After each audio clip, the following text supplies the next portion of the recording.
Chapter 10. The Prisoner in the Pyramid.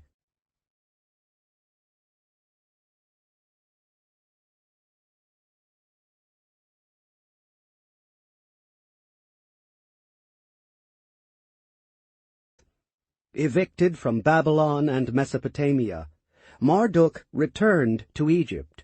He promptly established himself in Heliopolis, enhancing its role as his cult center by assembling his celestial memorabilia in a special shrine, to which Egyptians made pilgrimages for a long time thereafter.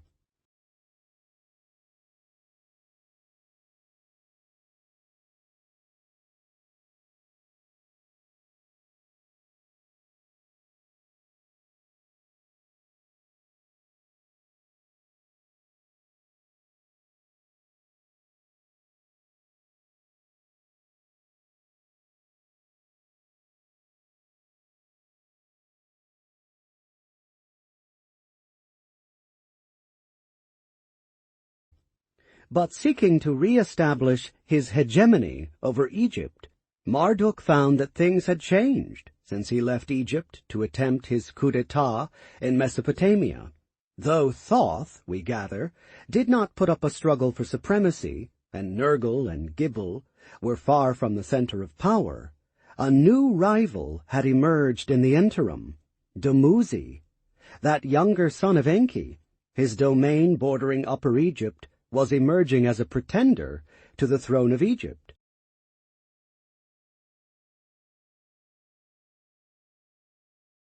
And behind his ambitions was none other than his bride, Inanna Ishtar, another cause for Marduk's suspicions and dislike.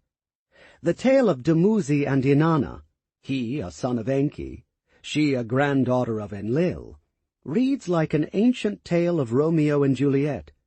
Like Shakespeare's drama, it too ended in tragedy, death, and revenge.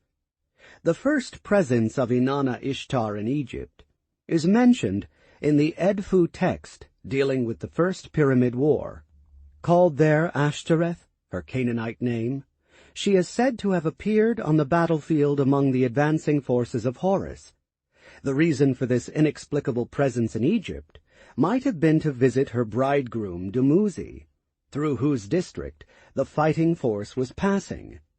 That Inanna had gone to visit Dumuzi, the herder, in his faraway rural district, we know from a Sumerian text.